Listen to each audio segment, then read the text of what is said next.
Well, we are back on the airwaves. Took a little bit of a hiatus, but we had the two championship games to stew on. We've got our Super Bowl 60 matchup coming up on the horizon this weekend. So now's the perfect time to come back, Mark, for our Super Bowl preview. But there's a million things that have been in the news cycle. We're going to try and get to most of it next week after the Super Bowl has passed. We'll do our recap, discuss the game, and then obviously we've got the offseason to cover the head coaching changes, all of that. But, one interesting thing that's come out is Sean Payton had basically said, obviously Bo Nix was out for that championship game, has come out since and talked about how, his ankle surgery and his ankle injury was more of a matter of when, not if.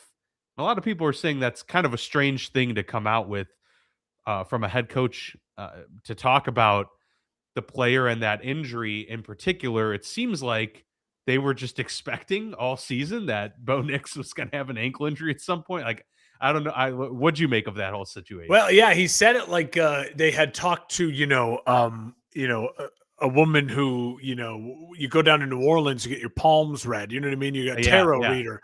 And they had said, like, Bo Nix will break his ankle at some point in time during the season, And then it's like, and then it just so happens it's like he knew. It's like, oh my God, there's only a couple plays left in the season, and it's going to happen eventually.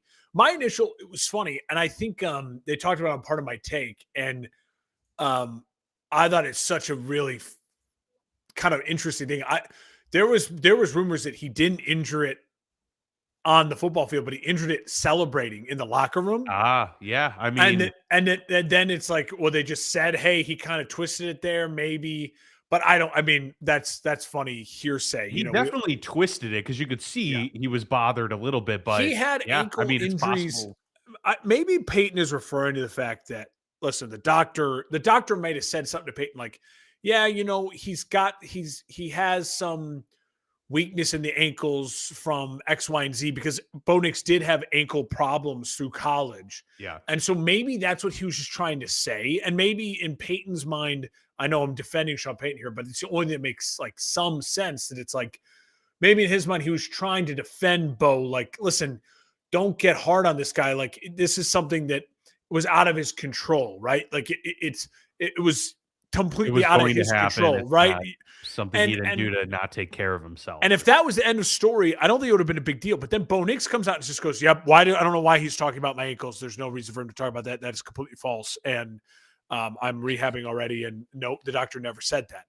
So then it leads you to believe the other scenario, right? The other fork in the road. Unless Sean Payton is, situation A, trying to defend him, like I just painted. Situation B is Sean Payton's already trying to paint this like, I don't know if Bo Nix is my guy. Like, I don't know if, I don't know if this is going to work out here, because he's got ankle problems.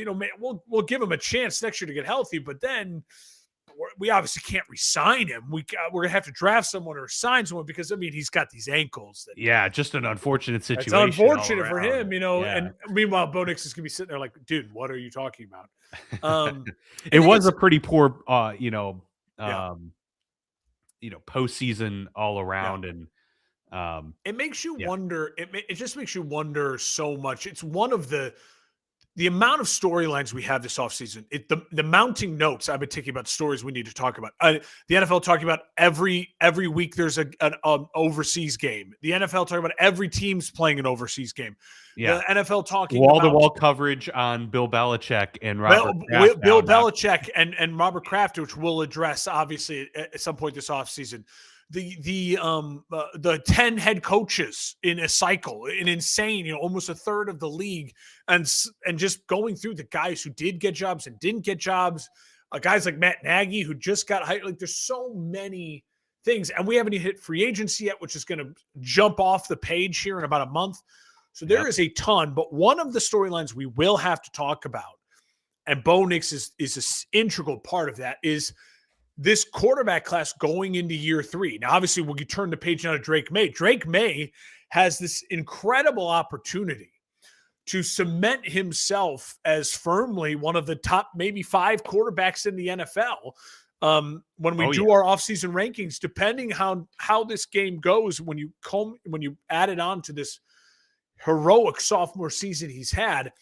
And Bo Nix is going to be very much a part of that. Like, what do we do with Bo Nix? Where do you place him in the top 20 quarterbacks in the NFL?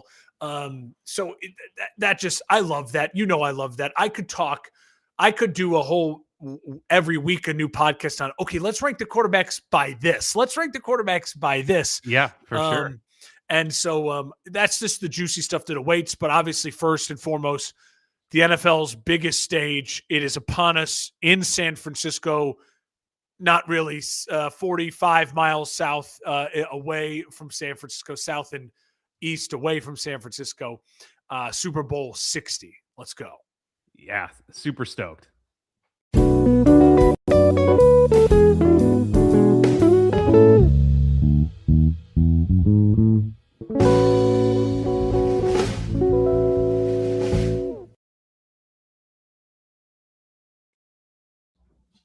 All right, back here talking Super Bowl 60. By the way, I'm in the middle of dealing with a pretty gnarly cold right now. So if I sound a little nasally and grab the tissue every now and then, you folks will know that's why. But I'll have my clicker ready on that mute button at the ready. So hopefully I'm not going to interrupt a beautiful Mark diatribe at some point in this one. Before we get into the matchup here between the Seattle Seahawks and the New England Patriots for Super Bowl 60, did want to mention real quick, we are, of course, a part of the For Frequency's Sake podcast network, and we are running a really fun Super Bowl prop. You can kind of call it like a fantasy prop sheet almost, promotion there. $10 entry, and half the proceeds are going to go to the Toys for Tots Foundation. You all know that we're a big part of that here at the For Frequency's Sake network. We do that fantasy football league to benefit the Toys for Tots every year. This is an extension of that. So $10 buy-in, you'll get to fill out an entire list of Super Bowl props. It's pretty extensive. So you'll get a point for each prop that you answer correctly, and whoever has the most points at the end will receive 50% of the pot. Or 40%, I should say. We get 10% goes to second place, and then the other half of the proceeds goes to Toys for Tots. So I really appreciate any participation on that front. Again, it's only $10. Go over to the For Frequency's Sake Facebook page.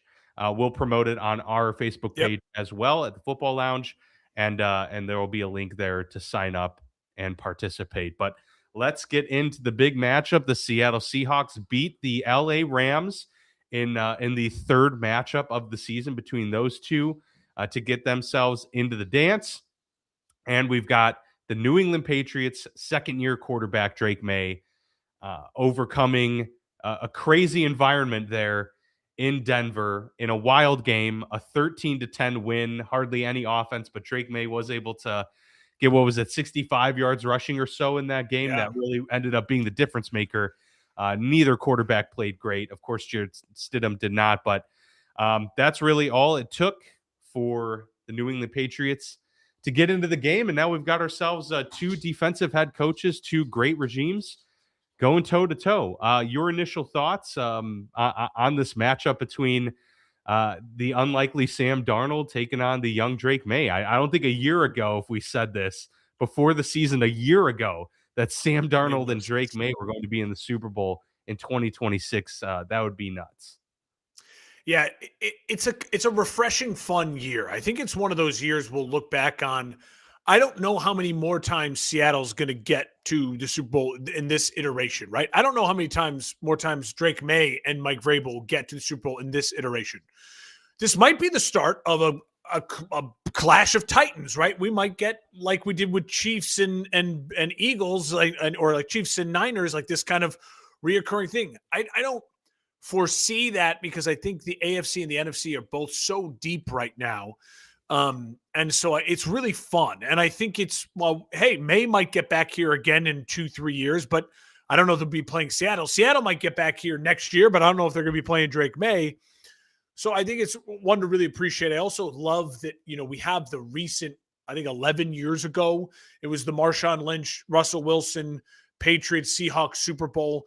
So there's a little bit of that recent history, but Sure. not recent enough to be like bored of it. I mean, there's no players from either team, still a part of either organization at all. I think Josh I found it really McDaniels funny that might be the only person. yeah, Josh McDaniels was a part of that team.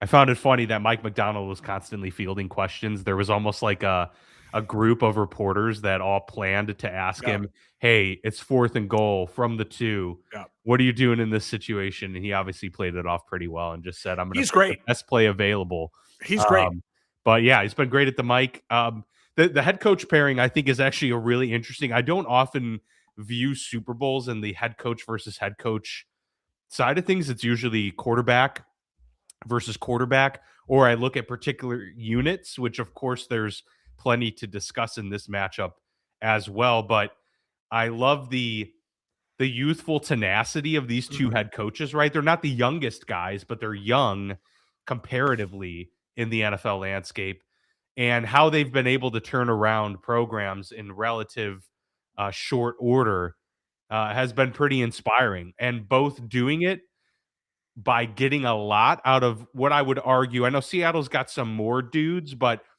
it dominating their side of the ball with not many names to to call out and be like, wow, this is just a star-studded group. They're both doing it with culture, with scheme, and overall leadership, bringing together a good staff to Yep. implement some of their weaknesses.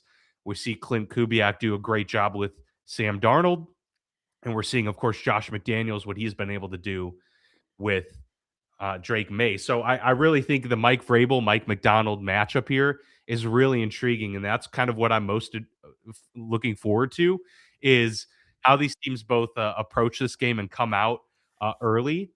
And to your point about is this going to be setting the stage for a clash of the Titans moving forward? I almost think this could also be a situation of the Rams where the Rams got to that Super Bowl early and they haven't won it, again in 4 years, but they've been around, right? They're Mhm. constantly hanging around. They're a really good team. I kind of think both of these teams are gonna be that perennial playoff and Super Bowl contender for years to come. And more so New England because they've got the young quarterback locked up. I don't know what's going to happen with Sam Darnold down the road, and if the wheels fall off, so be it. But yeah, no, I'm very intrigued. I don't want to get too much into the game plan just yet, but that's kind of where my head goes when it comes to the matchup overall. Yeah, I mean, going off what you just said with the coaches, I think if we start there, my reaction is obviously if I'm trying to say, okay, who do I think has the coaching advantage? I, to me, it has to be the Patriots, just in the sense that Vrabel played in Super Bowls as a player. Vrabel um, is a guy who was around Bill Belichick and those Patriots teams, even post his playing career. He had guys and connections to the preparation that takes. And then he's got his ace in the hole and Josh McDaniels. We haven't talked, we mentioned briefly there. He's the most experienced coach on either staff. I mean, this guy's been in how many Super Bowls, how many AFC title games, how many big games in prepping for it. The Patriots are going to know exactly what to do day and day and day. Monday, we're doing this. Tuesday, we're doing this. Now, here we are 4 days out.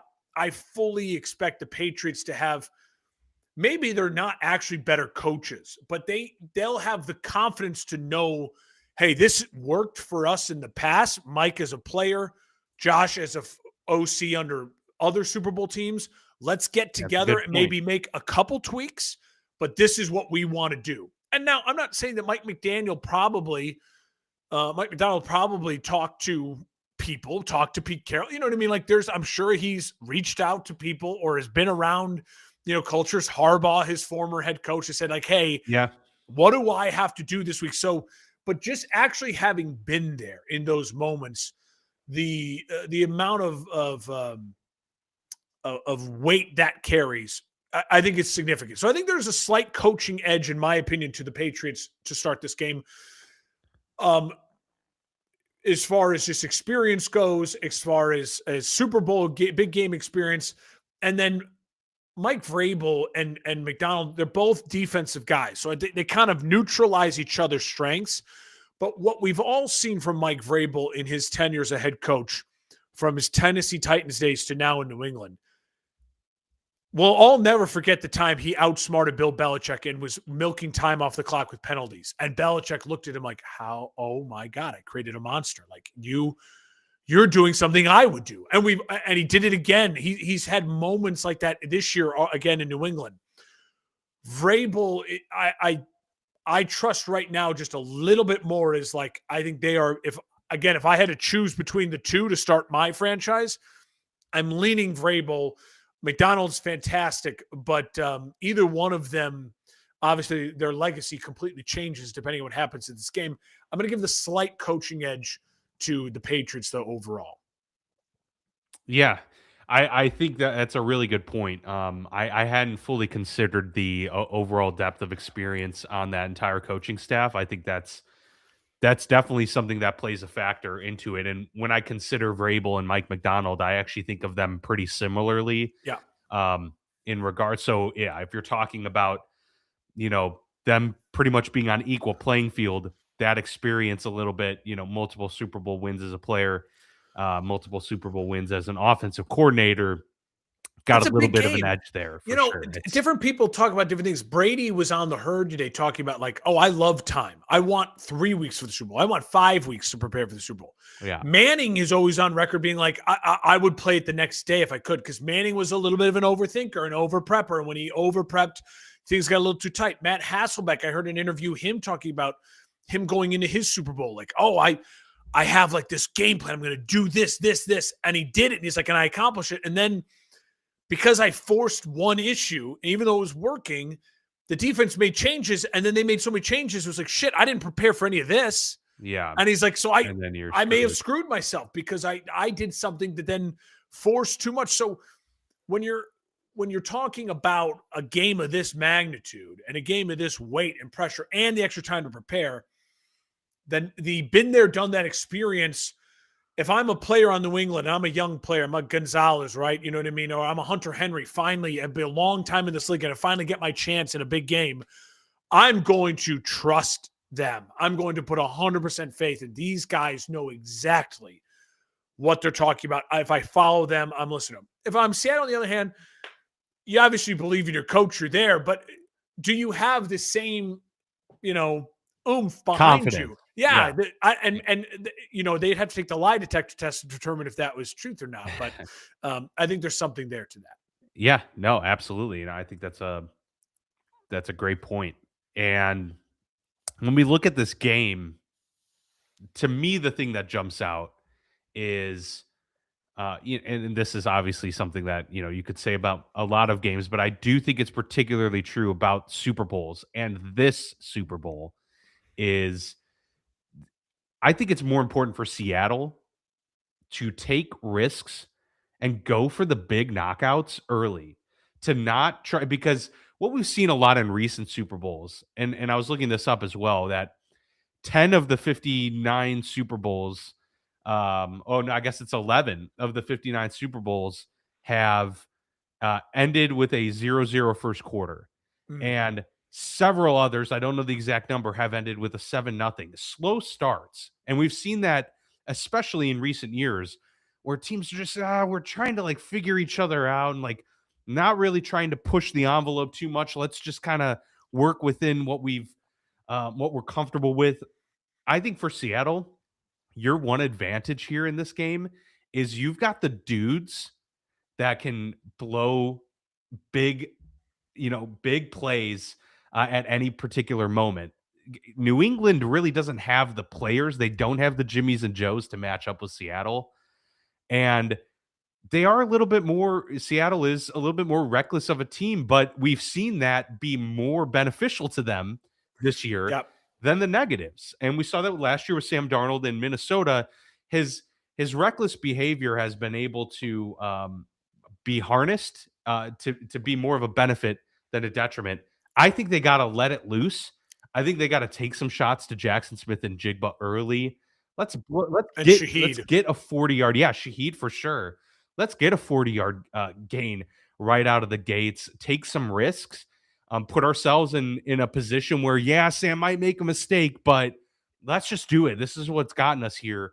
I think a conservative approach could get particularly Seattle in trouble earlier, because I think New England is a team that Yeah. could be better built to kind of chip away at an opponent over time and take more calculated risks.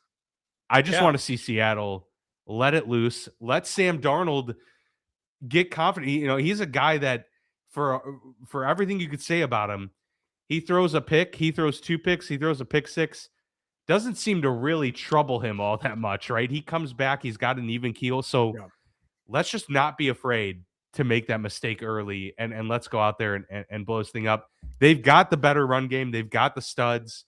Go out there and do it, and then force Drake May to want to feel like, now I've got to play Superman. I've got to, drive the ball into these smaller windows or these tighter spots that we didn't necessarily plan for. I want to see that from the Seahawks. Yeah, I find that really interesting what you said there, because there's a lot I agree with. There's some I disagree, and I'll start with what I agree is that for both teams, it's really important. Yeah, I totally agree. If some team jumps out, gets the ball first, and jumps out to a 7-0 within the first 4-play drive, you know what I mean, and it's like, holy smokes, what was that? And you just smack them in the mouth, whether it's New England or Seattle. I think that's a huge advantage in a game like this. I agree that I think it's more important for Seattle to do that, because I think if Sam Darnold comes out in the first possession, say the Seahawks start with the ball and he throws a pick right away, first possession, it's like the whole stadium, and we all go, oh shit. Yeah. Like, Sam is Sam again. Like this, all of a sudden the Vikings flashbacks for the Detroit game last year, and all these things, like it starts like, pew, pew, he's seeing ghosts. That was a game against New England. I know it's a different head coach, but it was New England when he was a Jet that's seeing ghosts. So that is terrifying. I think not only at one point I want to, I guess it's not disagree, I want to add on to what you said. Both defenses, I think, play their best when they are on the attack. Yes. I mean, you have on the back end of New England, New England's that team that you're like, I can't name 6 of the guys on that defense, but in 3 years from now, you're going to be able to name 7 or 8 of the guys on that defense. They're young. They drafted really well. Gonzalez is obviously the star, but they have guys who absolutely could go out there and make a game-wrecking play early. And if I'm Seattle and New England gets the ball first, you defer and you kick, which I think you should do. If you're Seattle, especially, like, go let that defense, like, so much energy, so much anxiety amped up. Make Drake May start with the football against your vaunted defense, right? With Sure. 80,000 people screaming and the lights and the passion, and just go like second play of the game, all out blitz. Do something like that. Seattle has the guys to send a linebacker, let Leonard Williams get a one-on-one early. And if Leonard Williams just blows Sam Darnold up, you know what I mean, with a big sack, Drake May up with a big sack on that first drive, that's one of those, again, it does the opposite where you're just like, oh shit, this defense, is this like Legion of Boom? Like, holy crap. Like, I agree 100%. The team that starts with the aggressive start is going to have a huge advantage. Now, we know how football games work. That doesn't mean you're going to win the game, but it gives you a huge advantage of that early momentum. And when you're playing with the lights, the brightest in the biggest game, maybe a team that got the momentum back, like my Bears, who came back in the fourth quarter, you have no idea with the weight of the Super Bowl on the line, what that's going to do to you. And a lot of teams will fold under it. That's what made the Brady 28-3 comeback so unique and special, is how epic of a collapse it was and how epic of a comeback it was on the biggest stage. So 67% of the time in the Super Bowl history, the first scorer wins the game. So I think that's huge. That's huge. That's a big percentage. Yeah. So I'll go off of that, and I'll make kind of a point that you see what you respond to. I think you had said Seattle has the horses or something like that. And I agree. I think there's a reason Seattle's favored by 4.5 as of this morning on the sports books that I was looking at. Are you going to say the run game because they've got such a better run game to just lean into that? Well, I mean, listen, Charbonnet not being in the game, I think is huge. I don't think that's a small thing, but I think listen, Stevenson and the rookie from New England, Henderson, I don't think it's a giant advantage. I do think Seattle's offensive line as a unit right now is playing better football than New England's offensive line as a unit. So I give that certainly an edge to Seattle. But I just think overall, you mentioned Jackson Smith and Jigba, Shaheed. That tight end group is deep. Bobo is kind of fun, but you have 4 guys that they mix and match and all can get involved. Sam Darnold is not talked about as Drake May is with his legs, but I guarantee you Sam Darnold's going to make a play with his legs in this game. When all is out in the line and you have to give your body up, like Sam Darnold's a big, strong, physical athlete. Like I guarantee you he can make a play with his legs.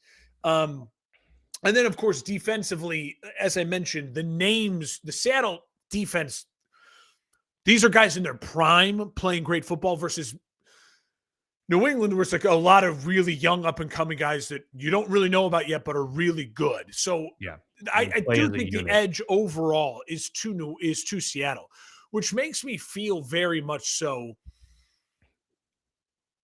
This is not the NBA. It's not a 7-game series. This is not the World Series. It's not a 7-game series. If this was a 7-game series, I'd say, Seattle wins it 4-2. Seattle's going to win 4 games. They'll win 3 at home. They'll go up 2-0. New England will get really feisty and find a way to maybe go tie it 2-2. But then Seattle will kind of learn what New England has done, and their talent will take over, and they're going to win this series 4-2. Like if this was the NBA Finals or the World Series, that's what I would say, right? But obviously it's not that. And that's what makes football so awesome, is that every single person has to be on their P's and Q's playing the best they can play, whether it's your kick returner not muffing a punt like the Rams. The Rams, like that killed them. Like it was one of them. So every single person has to do their job to the best of their ability. Special teams has been massive all season, and in the playoffs, and Shaheed, we've seen him, blow that game wide open right off the bat. And so the point, I guess, the long-winded point I'm trying to make is right now, I think, okay, any given Sunday, of course, New England can win this game any given Sunday. But Dan, I think something catastrophic has to happen to Seattle's offense for Seattle to lose this game. Meaning, I think it is to be a really, holy crap, Kenneth Walker never fumbles, and he fumbled, right? And then, okay, they get it back, and then Sam throws a pick, and it's like, oh, they're just kind of melting down. Or JSN, who never drops a pass, a ball gets tipped, an interception. Like, I think Seattle... Yeah, not just one thing, but kind of a cascading. Yes, there has to be some sort of... I really think right now, my gut just keeps telling me, multiple things are going to, for Seattle to lose, have to go wrong for that any given Sunday. Any given Sunday for New England. Where... In order for me to say like New England, like I just don't see myself saying, oh, Sam Darnold throws 3 touchdowns, 240 yards. He's, completes 60%. Walker rushes for 90 yards and a touchdown. And New England wins. And New England wins the game. I just don't see that. Is that how you're feeling about this game right now? Yeah, I don't think New England is going to win a shootout in this game. And so Seattle, like New England wants to win their way, and their best chance to win is if this game is 24-17. Like that's their best chance to win this game because they can manage the clock a little bit better. Drake has this uncanny ability to get out of 3rd and long situations, extend the play with his legs, and keep drives moving. That's going to be crucial. But they haven't had massive, plays. They don't have the giant splash plays, especially on defense. Like their defense is really solid and really tight and really good on third down. And like, that's the makings of a really overall solid unit. And they did create takeaways at a impressive rate this year, but it was kind of in, like a popcorn, like splotchy moments. Seattle has been much more aggressive and more, um, consistent with creating big plays on both sides of the ball. And I just think like in a game with this big, when all the chips are on the table, with everything is available to at your disposal, Seattle's got much more in their bag of tricks than what New England can do from a personnel standpoint, but also from just the makeup of that coaching staff and kind of how they operate. So look, if Ramondre Stevenson is rushing, I will say this: if Ramondre Stevenson has like 120 plus yards rushing, I think that bodes extremely well for New England, and that means that they are almost certainly in a great position to win the game, because that means they're getting consistency out of that position, which we haven't seen for a good portion of the year. We've seen moments where Travion Henderson breaks a 60-yard touchdown, or Ramondre, has 60 yards on 10 carries. But we haven't seen the consistent, okay, you're getting 18 carries and you're turning that into 150 yards. Like they need a bona fide great rushing attack from this team. And that includes Drake May too. Like if Drake May can run the ball for 60 yards, if he can rattle off 3 15+ yard runs on third down, etc., then all right, then we're talking. But I agree with you. I think so much has to go wrong for Seattle, because they can make up a lot of ground. They can make up a 10-point deficit. I'm not sure that New England is as primed to make up a 10-point deficit. Yeah, I think whoever's running the ball the most, who has the most successful rushing attack, is probably in the lead. You know what I mean? Like they're a team that over the course of the game, you're up, 14-3. So let's pound the rock, right? You know what I mean? And then let's just keep running the ball. Yeah. Because the team that's down is going to panic, right? Like it's just, that's the nature of the modern day NFL. It's hard to consistently run the football. Coaches get away from running the football. The easy way to run the football is when you're like, well, we need to start milking some clock and keep the ball in our hands and not let the other team get the ball and make them desperate. Yeah. So I want to talk a little bit about the quarterbacks then. Who do you think has the quarterback edge? Are you giving the edge to Drake May or to Sam Darnold? I'm giving, just at the position, I'm giving Drake May the advantage. Much better rusher, much better creator, and overall, just a better thrower of the football. He's a better quarterback. If you were to say like who you're taking as your quarterback this year, I'm taking him ahead of Sam Darnold every time. See, I'm going to make the argument that it's way closer than you think. And I think just an experience thing. I think that's part of it, right? Like 8 years of experience. And Sam Darnold literally was in the trash. Remember, he had the chance to start in Carolina, and he went 4-2 after Baker started. And they're like, go to Sam. He went 4-2. And what did he do right after that? He went to San Francisco.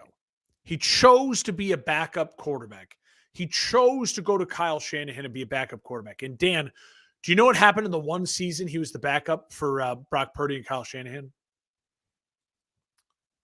Who was the backup for Brock Purdy? Do you know what happened that season as he backed up Brock Purdy at Kyle Shanahan with 49ers? No, I can't. Purdy didn't miss a game? They went to the Super Bowl. Oh, there you go. Yeah, he actually has experience. Like, he has been through this 3 years ago. He went through, what does the week look like? What is the preparation like? What is the meet like? What now? He wasn't getting asked all the questions, right? But he saw it all. He was with the team. He experienced all of that, right? Like he went step by step by step. I also think it's weird, but it's like he knows Levi Stadium, right? Like, and I believe Seattle's the home team in the game, if I'm not mistaken. No, I think it's New England because I remember seeing Mike Vrabel talk about how they got to choose their uniforms and they chose to wear their white uniforms because the players like them better. Gotcha. So, but like he's played in that stadium more. He's been in that stadium. So again, look, I'm grasping at some straws here, but I do think him he was going through a Super Bowl 3 years ago when Drake May was at North Carolina and we were debating whether he's going to be a first rounder or not. Yeah. I think there's a lot to that. I really do. I don't love that my offensive coordinator, if I'm the Seahawks, is getting ready to leave us for a job. Like, I don't love that. I always question the preparation and the focus, right? And the guys just kind of knowing this looming, like, well, he's not going to be here next year. You know what I mean? Like, I think there's, or just taking virtual interviews, like they're taking time away from the prep, regardless of how long it is. And I know they always like, well, we do it not on team time or whatever it is, but you know how football coaches are. These guys are insane. But I think Sam Darnold, listen, I think Sam Darnold is, if I'm ranking the quarterbacks going into next year, whatever I'm putting Darnold and May, they are very close to each other. If I'm putting one ahead of the other, it might be May based on just quarterbacking potential. But Sam Darnold it would probably be the next person on that list or very close to it. He's big, he's strong, he's physical, he can make all the throws. He's not as accurate, no. And he's not as much of a runner, but we've already seen from Drake May. JSN. He has JSN. He's got the number one guy. And he's used to dealing with the number one guy. He had he had. If I'm talking about unit versus unit, I'm taking Seattle's offense all day. I would agree. And I think Sam Darnold, I mean, he's dealing with the oblique injury, but Drake May's dealing with a shoulder injury. And again, it's funny because Drake May's a big, strong guy, but he's running a ton and he's not Josh Allen physical. You know what I mean? Like, when you look at him, you're like, he's not as like freakishly athletic as like a Josh Allen or Justin Herbert. You're like, that guy just takes hits, or a Big Ben Roethlisberger. Sure. He's already dealing with the shoulder injury. I think that's something. But I don't think I don't think it's as far as a gap as you might just initially go, oh, Drake May's a better quarterback than Sam Darnold. And I do think the experience for Darnold is going to play a huge factor. Cole. Yeah, Cole agrees with you. Just a slight edge. It's close. It's close. When I heard that Sam Darnold was the backup quarterback for Purdy in that Super Bowl, I was like, oh shit! Like, he went through it. It's not nothing. I mean, he knows what this week is like. He knows what that game is like. He knows the feeling. And also I think Sam Darnold is playing with what's the worst they can do to me? Like, they can't do anything more to me. They threw me away. I was a joke. I was a laughing stock. I was the mono guy.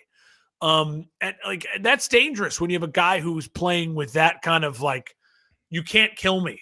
I'm dead. I'm already dead. Right. And I've come back. I also think there's something to say about the path to get here as well. I mean, they had to slug it out against the Rams and crap out of the Niners. And just absolutely slaughtered the Niners. And yeah, they won, but the Patriots 13 points against the Broncos they beat Jarrett Stidham by 3 points last week or 2 weeks ago. You know, there is something like, all right, that wasn't, I know the weather was insane, but that wasn't the most inspiring. Well, a lot of people found a way to win, and that's great. Yeah. But they say, hey, well, New England is battle tested against good defense Denver, great defense Houston, good defense Chargers. Yeah, now they're going up against another great defense. But they played the easiest schedule all year, and you know. But also, what during that run of facing those elite defenses were you like, whoa, shit, they're kicking the crap out of these elite defenses? Right? No, yeah. They survived. Defenses too had to play in like everybody was playing in the snow. Like, that was not good for anybody. And so it's like, if that was on neutral territory, they may have been able to tee off on Drake May a little bit more. You know, I don't think he rushes for 65 yards in that situation. Well, and listen, they weren't great in the first half, but credit, they won the game on the road. Yeah, they won the game. I made plays. Credit. But yeah, I agree with you. I think there's something to that, but there's also something to the fact that, you know, the offense didn't give me a lot to feel great about, you know, that they were lighting up these great defenses. I'm really worried about the offensive line for New England. Yeah. Will Campbell has had a rough postseason. Seattle's one of the best pressure units with just 4. Yeah. Like, they don't even need I to mean, blitz to Leonard. create pressure. They're creating I think it's like 4th best in the league just with their first front four. So, if they do decide to blitz, as you were talking about earlier, and Yeah. throw him off the scent a little bit, Drake May could be under pressure and under duress really early. That's why I think them getting out in front even more important. Put Drake May in these drop back situations early in the game. That could be a big problem for New England. So the Super Bowl MVP favorite is Sam Darnold plus 115. Yeah. Drake May is second at plus 250. My pick, just not even my pick to bet. My pick overall would not be a quarterback. I would pick JSN to win the MVP. And he's third at There you go. plus 550. You know who I'm looking for? I'm looking for Leonard Williams plus 10,000. Okay, nice. Yeah, if he gets like really 3 think, sacks and a strip sack type of again, situation. I think it's just one of those games where there's going to be an unconventional. You know what I mean? I don't know if Or what if if Shaheed? it's Shaheed is on that list too. He's got good odds. I think. But again, I just go back to the fact that this is again, if it's the World Series, it's 4-2 Seattle. It's 7. If it's the NBA Finals, it's 4-3. Maybe they win. Maybe they keep it close, but they win it. They win it 4-2, and it's over in 6 games. You know what I mean? Doesn't go to Game 7. But it's not that. It's not that. So I'm not counting out New England at all. I'm not. And if the number gets to like 5.5, I might take New England plus 5.5. I like Seattle at the minus 4.5 right now because I think so too. My gut's telling me that it's Seattle could maybe kick a field goal late or something to help cover that, and they keep themselves separated, or a safety in the game somewhere to that puts it all over the top. But I'm definitely. I don't expect to blow it either way. I fully expect this to be a very good, very physical, entertaining game. But right now, I like Seattle. I can't convince myself otherwise. Yeah, no, same here. Before we give our predictions of the score and then look at a couple fun props before we close out the show, is there one particular key for each team that you think they need to focus on this aspect to win the game? So we could talk about your thoughts on what New England needs to prioritize number 1, what Seattle needs to prioritize as number 1. Seattle cannot let Drake May rush for more than like 20, 25 yards. Like you've got to keep Drake May in the pocket. You got to keep pressuring him. You cannot give up easy first downs and demoralizing first downs to Drake May. Just like, and there he goes, squirts for 10 yards, scrambles for 8, picks up the first down. If that keeps happening, that gives so much confidence to the young quarterback, and that demoralizes the defense. There's nothing worse for a defense. You see it in defenders' faces when a quarterback scrambles for a first down and they know that's their chance they could hit him. The quarterback's in the open field. You can't touch him when he's in the pocket. Like, go lay him out. And it's like, and then he slides and picks up the first down. Or, he darts out of bounds and picks up the first down. It's demoralizing. It really is. And I think in a game like this, where I do expect it to be close, and again, any team can win. If you're Seattle, I'd be preaching to my guys, like, bring him to the ground. Do not let him get easy run lanes.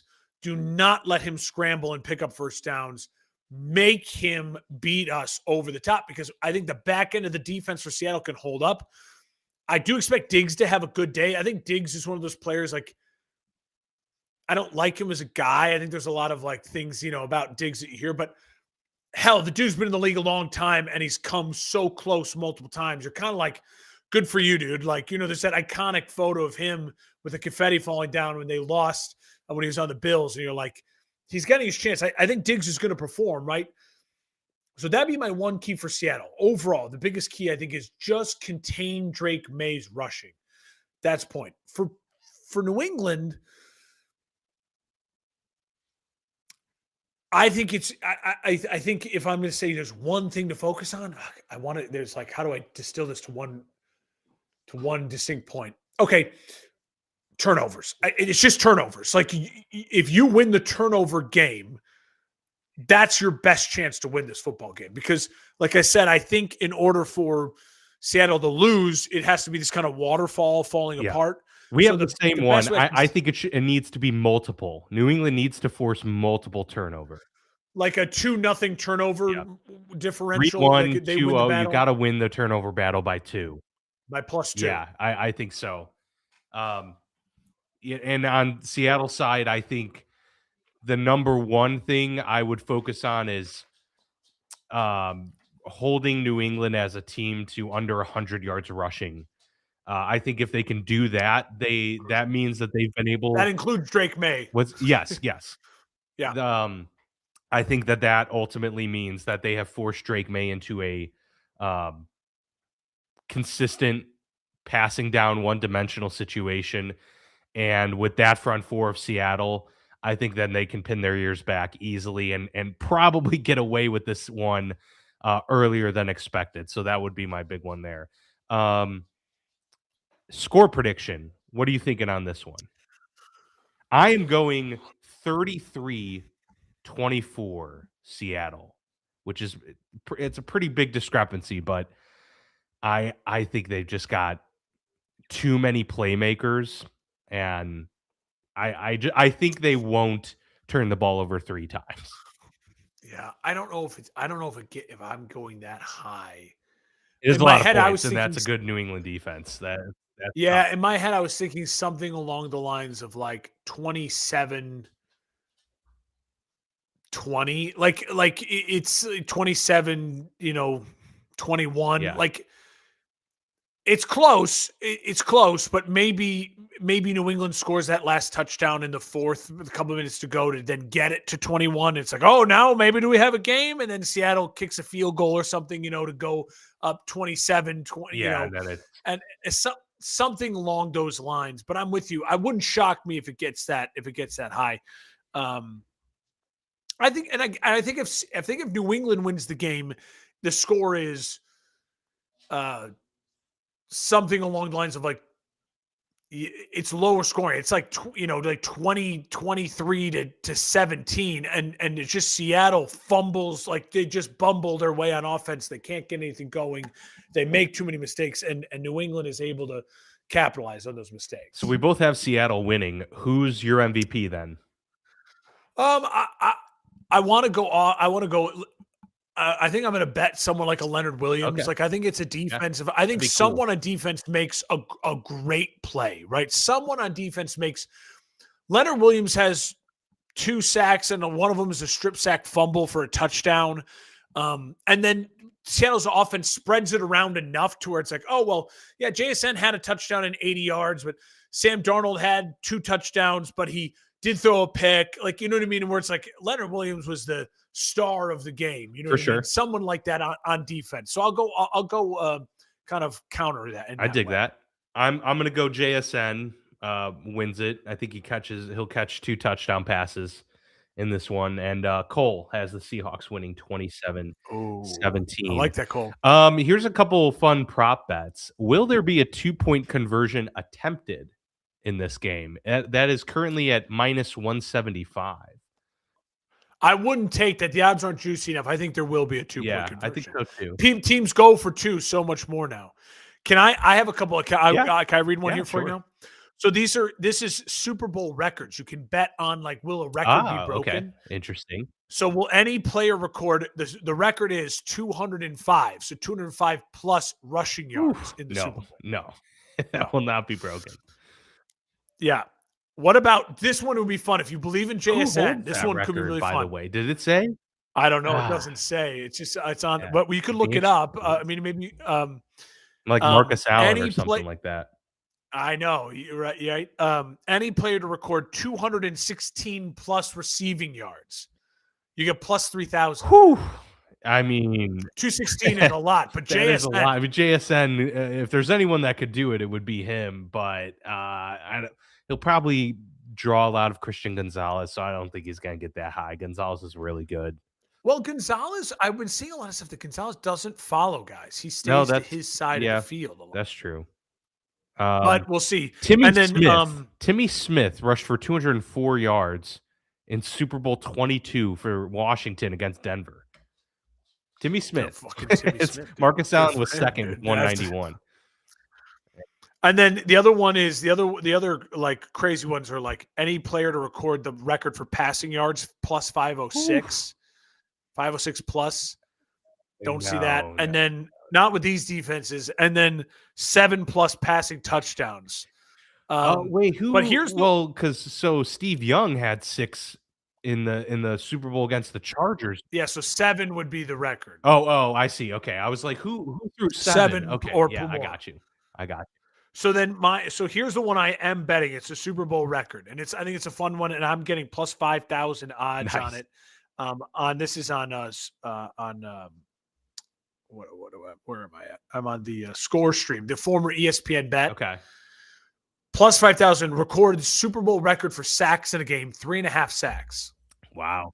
So there's my Leonard Williams. I'm gonna double down that record and him Super Bowl MVP. Who's your guest for who set 3.5's the number? So someone has done 3.5 or someone's done 3? It's 3 plus 3.5 plus. So someone has 3.5. So someone has 3. Think, has 3. Who do you think has done that? Did Von Miller have 3 sacks in that Super Bowl win? He might have. I guess it's going to be Bruce Smith in one of the Bills. Let's see. All right. That's a good guess. Oh, I should have known this. Wait, what? This Pittsburgh says Steelers own. 4.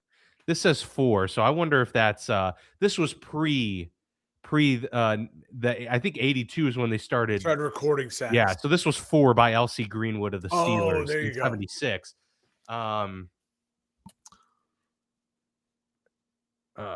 3 sacks. Okay, Grady Jarrett. Oh, it's actually been done multiple times. Grady Jarrett, Grady Chicago Jarrett Bear, in the Falcons great. Super Bowl.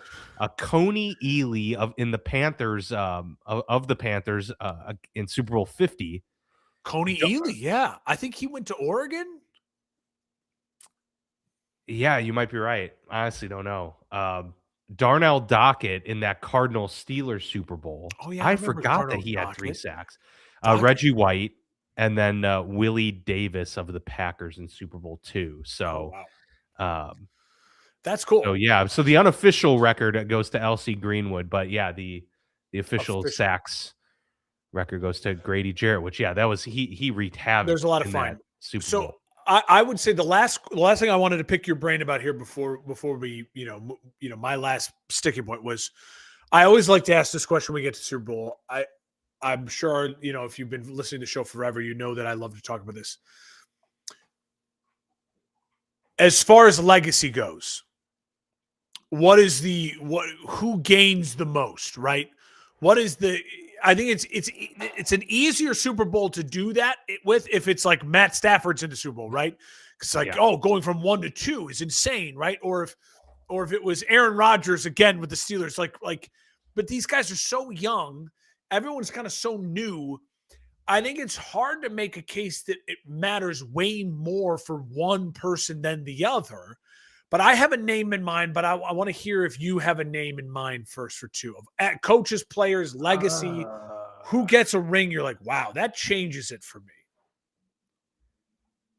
I mean, I would almost say Josh McDaniels because this guy has now taken a young Drake May and shown that his offense is one that he can carry a young player not named Tom Brady to those heights with a brand new staff and a brand new regime as well. That would be my initial reaction. So I would agree. I think that my number 1 would be Josh McDaniels because, again, he has the rings with Bill and Tom.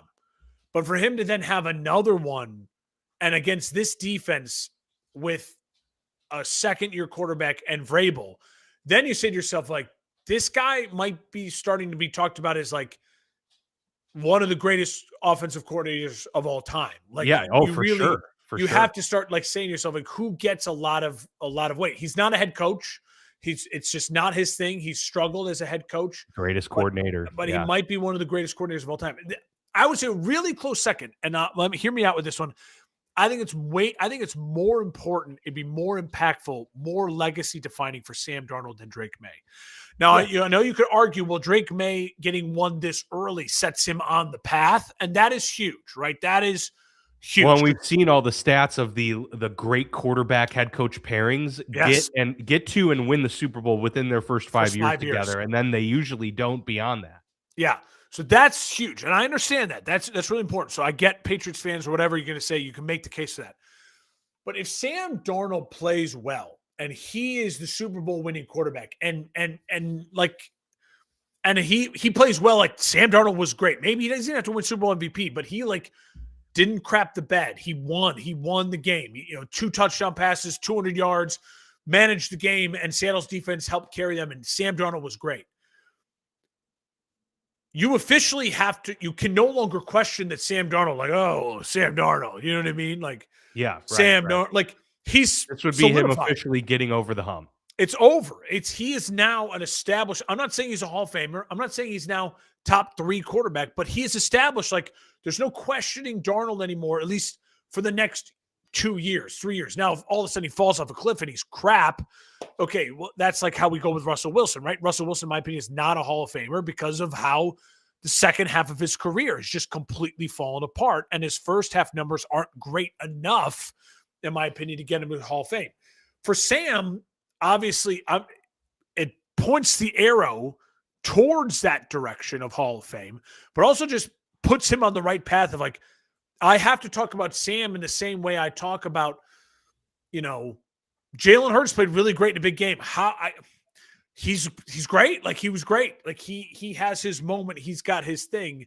And you can't just be Sam's the 10th, 12th best quarterback, whatever. He's, Sam Darnold, whatever. He'll stink, he'll throw a bunch of picks and stink, seeing ghosts. So I think that really helps him eliminate and shed so much of the negativity that started his career with. And he's only 27 years old. And he's on a very team-friendly deal. And I think Sam is smart enough to realize, and he's been through so much, and he's also making $30 million a year. It's not like he's making nothing that oh, no. I'll resign right now for another 4 years at $30 million a year. Let's keep this train rolling. You know what I mean? I don't need a $200 million guaranteed contract just because I won the Super Bowl. I like winning Super Bowls. This is the legacy. Sure. You know what I mean? So it's exciting. I agree. There's a lot more riding on Sam Darnold for this to get this win, and might be more difficult for them to get back to this spot too. So there's a the NFC is so tough. Yeah. It's speaking of the coaches, we'll talk about it coming up, but 7 of the 10 coaching changes were AFC teams. Yeah. And a lot of them were good teams. Ravens, Pittsburgh, Bills. I mean, nothing burger teams. Yeah. Obviously you had the Browns in there too, but there's a little bit of a window, it feels like, in the AFC. Mahomes won't be healthy next year 100%. New coaches in new places. The Patriots certainly are here earlier than expected. Wouldn't shock me if the Patriots are back here again next year. It might shock me a little bit more if Seattle's back here, not because, and again, I think Seattle's the better team. They're going to win the game, but the NFC, it just feels like it is the North and the West. And now the East is getting way better when you add Harbaugh and you still have Philly and you add Stefanski to the South. It just feels like the NFC arrow is so high and so up. Yeah. It's exciting. I can't wait. I love the Super Bowl. No matter who's playing, it's just so great. Always a great time. Hope everyone's got some spreads ready to go. Yeah, send us your bets. Send us your bets. Yes, please do. Please do. And obviously let us know who you got in the Super Bowl. Of course, Mark and I are taking Seattle. We'll see if that comes to fruition. We'll be back on the airwaves next week to discuss it all as a send-off. Once again, reminder, please go check out For Frequency's Sake Facebook page. Go sign up for those prop bets and put it towards a good cause all the while. So we'll see you back here next week to talk Super Bowl. And what was that? Sorry, I missed you. Yeah, win a little money. Yeah, Yeah, good of cause to win course. a little money. Yes. Yeah, got to partake a little bit. So a good opportunity there. We'll be back to talk the big game. And then we've got obviously a lot to talk about. My Pittsburgh Steelers have a new head coach. We've got 9 other coaching vacancies to discuss as well. We'll get to that and more coming up in the offseason. But we got one more football game to get to before a long offseason ahead. Stay tuned.